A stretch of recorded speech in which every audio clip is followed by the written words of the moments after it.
Hello বন্ধুরা, welcome আমাদের চ্যানেলের পক্ষ থেকে। আজকে আমরা দেখব মাইক্রোসফট পাওয়ার পয়েন্টের 11তম ক্লাস। তো এই 11তম ক্লাসে আমরা দেখব রিভিউ এবং ভিউ, এই দুইটা মেনু বার সম্পর্কে আমরা আজকে দেখব। তো আমাদের পূর্ববর্তী যে 10টা ভিডিও আছে আপনারা অবশ্যই দেখবেন, কারণ আপনারা হঠাৎ করে যদি আপনারা 11 নম্বর আমাদের পর্বটা দেখেন তাহলে অনেকের হয়তো বুঝতে সমস্যা হবে। সে কারণে আমি আপনাদের সবাইকে রিকোয়েস্ট করব যে আপনারা যারা আমাদের এই মাইক্রোসফট পাওয়ার পয়েন্টের প্রথম পর্ব থেকে দেখেন নাই তারা অবশ্যই এগুলো দেখে আসবেন, তাহলে আপনারা আশা করি এটা ভালোভাবে বুঝতে পারবেন। তো দেখেন যে আমরা এখানে দেখাই যে আমাদের প্রথমে যে রিভিউ অপশনটা আছে, তো রিভিউ অপশনের কাজ মূলত কি। তো রিভিউ অপশনের কাজটা মূলত আমি এখন দেখাবো। দেখেন এখানে আমি যখন রিভিউতে ক্লিক করছি তো দেখেন আমাদের এখানে কিছু অটোমেটিক্যালি কিছু অপশন চলে আসছে। দেখেন একটা হচ্ছে স্পেলিং, একটা রিসার্চ, একটা ট্রান্সলেশন, একটা ল্যাঙ্গুয়েজ, নিউ কমেন্টস, কম্পেয়ার। দেখেন কিছু কিছু আমাদের মেনু এখানে অটোমেটিক্যালি এনাবল হয়ে আছে। তো দেখেন আমি যদি এখন আমরা সাপোজ 2 নাম্বার স্লাইডে যাই, এখানে দেখেন স্পেলিং নামে একটা সাব মেনু আছে। তো আমি যদি এখানে ক্লিক করি, দেখেন এখানে সাথে সাথে ক্লিক করার সাথে সাথে দেখেন এখানে আমার যে স্পেলিংটা SY এটা সিলেক্ট করা আছে, আমি কেটে দিই। আমি যদি এখানে নেমটা সিলেক্ট করি, দেখেন আমি এখানে মাউস দিয়ে সিলেক্ট করে নিলাম। এখন যদি আমি স্পেলিং দিই, দেখেন আমার এখানে আমার এটা ধরে আছে যে সিরিয়াল নাম্বারটা দেখেন আমার এখানে ধরে আছে, অর্থাৎ সিরিয়াল নাম্বার আমার আগে থেকে আমার প্রথম কলাম, দ্বিতীয় কলাম, তৃতীয় কলাম, এইভাবে আমাকে আস্তে আস্তে 1 বাই 1 যেতে হবে। তো আমার এখানে দেখেন প্রথম অংশটা ধরছে সিরিয়াল নাম্বার। তো সিরিয়াল নাম্বারে আসলে আর কি কি হইতে পারে, দেখেন স্লি হতে পারে, সো হইতে পারে, সল হইতে পারে, সেল হইতে পারে, এভাবে আর কি যেগুলো এর আপনার সাজেস্ট করা, এগুলো স্লো হইতে পারে, সিল হইতে পারে, স্যাম হইতে পারে, স্লাব হইতে পারে, মানে এইভাবে আপনার এই জাতীয় যতগুলা সামঞ্জস্যপূর্ণ বর্ণ বা শব্দ আছে সেগুলো আপনার এখানে সাজেস্ট করবে। আপনি চাইলে এখান থেকে সিলেক্ট করে আপনি যদি অ্যাড দেন, আপনার অটোমেটিক্যালি এই সেলটা সিলেক্ট হয়ে আপনার এই জিনিসটা অ্যাড হয়ে যাবে। তো এটা মূলত আপনার স্পেলিং চেক করার জন্য, আপনার যদি বানান ভুল হয় সেক্ষেত্রে আপনার স্পেলিং চেক করার জন্য মূলত এই স্পেলিং অপশনটা ব্যবহার করা হয়। এখন দেখেন এখানে একটা আছে কি রিসার্চ। আমি যদি এখানে ক্লিক দিই, দেখেন রিসার্চে এখানে নেম, এই দেখেন নেমটা ধরছে আমার, যেহেতু কার্সরটা নেমের এখানে সেহেতু নেমটা ধরছে। এখন এখানে দেখেন লেখা আছে ওয়াল রেফারেন্স বুক। আমি যদি এখানে এখন এই তীর চিহ্নতে সার্চিং দেই, আমার যদি ইন্টারনেট কানেকশন ওকে থাকে তাহলে আমার ইন্টারনেট থেকে এই নেম সংক্রান্ত যত যা আছে সব আমাকে রেফারেন্স সহ আর কি একটা সাজেস্ট করবে যে নেমটা কোথা থেকে আসছে, কিভাবে ব্যবহার হয় সেটা আর কি। এটা হচ্ছে রিসার্চ। তো আমি এটা কেটে দিই। দেখেন পরবর্তীতে দেখেন আমাদের এখানে আছে ট্রান্সলেট। আমি যদি ক্লিক করি, দেখেন ট্রান্সলেট টু সিলেক্ট টেক্সট।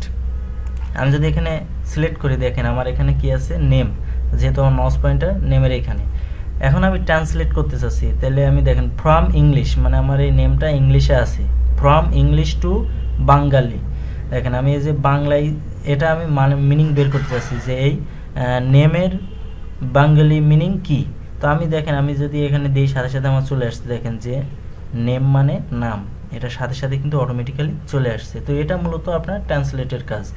এখন দেখেন বাকি আর একটা অংশ এখানে আছে ল্যাঙ্গুয়েজ। আমি যদি ল্যাঙ্গুয়েজে ক্লিক করি, দেখেন সেট দ্য রুফিং ল্যাঙ্গুয়েজ। আমি যদি এখানে ক্লিক করি, দেখেন এটা হচ্ছে আপনার আপনি যে প্রেজেন্টেশন স্লাইডগুলো তৈরি করছেন এই স্লাইডগুলো আপনার কোন ল্যাঙ্গুয়েজে হবে, ইংলিশে হবে, বাংলায় হবে নাকি আরাবিয়ান হবে, এইগুলো আপনি এখান থেকে সিলেক্ট করে দিতে পারেন। তো আমরা সচরাচর যেহেতু আমরা এগুলো অধিকাংশ স্লাইডে আমরা ইংলিশে তৈরি করি, তো আমাদের ইংলিশটাই সেট আপ করা আছে। এখন দেখেন যে আমাদের পরবর্তীতে যে অপশনটা এনাবল হয়েছে এটা হচ্ছে নিউ কমেন্টস। অর্থাৎ মনে করেন যে আমি আপনার এই নামের এখানে আপনি চাচ্ছেন যে একটা কমেন্টস অ্যাড করে রাখতে, সেক্ষেত্রে আপনি এখানে প্রথমে মাউস ক্লিক করবেন এবং পরবর্তীতে নিউ কমেন্টসে অ্যাড করবেন। এখন দেখেন আমি যদি এখানে লিখি যে নেম, এভরিবডি নেম, আমি সাপোজ আমি এটা এখানে লিখতে চাচ্ছি। তো দেখেন আমার এখানে যখনই আমি এই আপনার কমেন্টস সেকশনটা ওপেন করছি সাথে সাথে কিছু আমার এখানে দেখেন অপশন অ্যাড হয়ে গেছে। তো এটা মূলত কি, দেখেন যে পরবর্তীতে আছে কি এডিট কমেন্ট। আপনি চাইলে এই কমেন্টসটা এডিট করতে পারেন। এডিট করার জন্য আপনাকে এই অপশনটা ব্যবহার করতে হবে। আপনি চাইলে এই যে কমেন্টসটা ডিলিট করতে পারেন, সেক্ষেত্রে আপনি ডিলিটে চাপলে দেখেন অটোমেটিক্যালি আপনার কমেন্টস চলে গেছে।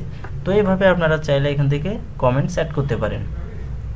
পরবর্তী দেখেন একটা অংশ এখানে আমাদের আছে যে কম্পেয়ার, অর্থাৎ আপনি আপনার এই স্লাইড পুরো স্লাইডটা আপনি অন্য একটা স্লাইডের সাথে কম্পেয়ার করার জন্য আপনি এখান থেকে স্লাইডটা দেখেন, আমার এখানে অবশ্য অন্য কোনো স্লাইড নাই, না হলে আপনাদেরকে আমি দেখাইতাম যে কিভাবে আসলে দুইটা স্লাইডের মধ্যে কম্পেয়ার করতে হয়।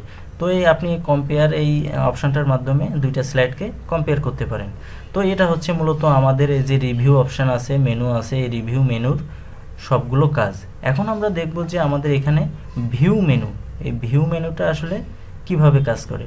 ভিউ মেনু মূলত দেখেন যে ভিউ মেনু মূলত আপনার যে স্লাইডটা আপনি তৈরি করবেন, এই স্লাইডটার ভিউ অর্থাৎ আপনার এটা দেখতে কেমন হবে সেটা সেট করার জন্য আপনার মূলত এই ভিউ অপশানটা ব্যবহার করা হয়।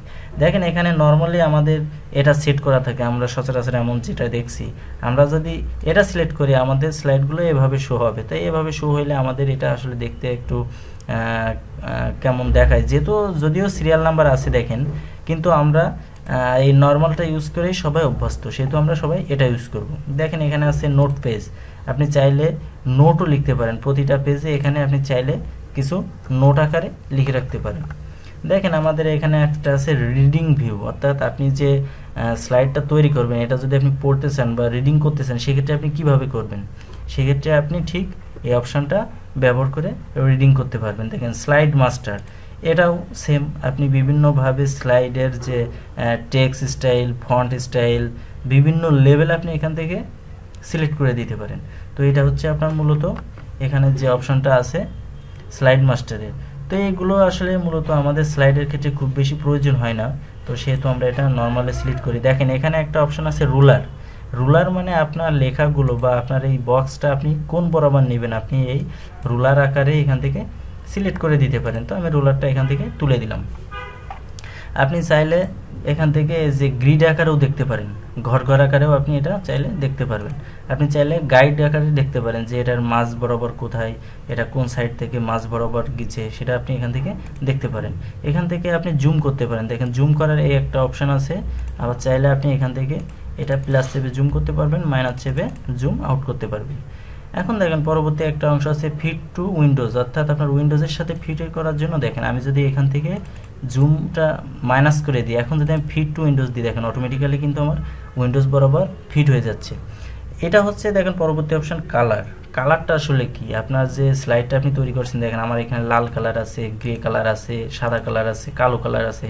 তো এটা যদি আপনি চান গ্রে স্কেল করতে, অর্থাৎ সব ব্ল্যাক অ্যান্ড হোয়াইট হবে, দেখেন গ্রে স্কেল আকারে হয়ে গেছে। তো এভাবে আপনি চাইলে এখান থেকে গ্রে স্কেল করতে পারেন, ব্ল্যাক অ্যান্ড হোয়াইট করতে পারেন, আপনি চাইলে এখান থেকে আবার কালারফুলও করতে পারেন। তো এটা হচ্ছে আপনার এই কালারের অংশের কাজ। আর নিউ উইন্ডোটা কি, নিউ উইন্ডোটা হচ্ছে আপনার এখানে যে স্লাইডটা ওপেন আছে এই স্লাইডটায় আপনার পুনরায় নতুনভাবে আর একটা ওপেন করার জন্য এখান থেকে এই নিউ উইন্ডোটা ব্যবহার করা হয়। দেখেন আমার এখানে কিন্তু এখন একটা মাত্র পাওয়ার পয়েন্ট আছে, আমি যদি এই নিউ উইন্ডো দিই দেখেন আমার কিন্তু এখানে এখন দুইটা হয়ে গেছে, এই একটা এই একটা। তো এইভাবে আপনি চাইলে দুইটা উইন্ডো এখান থেকে ওপেন করতে পারেন। এবং যদি এগুলো বিভিন্নভাবে ম্যানেজ করতে চান আপনি চাইলে এখান থেকে সিলেক্ট অল দিতে পারেন, আপনি চাইলে যে ক্যাসকেডের মাধ্যমে মিনিমাইজ করতে পারেন। এভাবে আপনি বিভিন্নভাবে আর কি এটা মডিফিকেশন করতে পারেন। তো এটা হচ্ছে মূলত আমাদের রিভিউ এবং ভিউয়ের কাজ। তো আশা করি এই দুইটা মেনু বারের কাজ সম্পর্কে আপনারা বুঝতে পারছেন যে কোনটা কি কাজে ব্যবহৃত হয়। তো ভিডিওটি যদি ভালো লাগে অবশ্যই লাইক কমেন্ট শেয়ার করবেন এবং আমাদের চ্যানেলটি সাবস্ক্রাইব করতে ভুলবেন না। ধন্যবাদ সকলকে।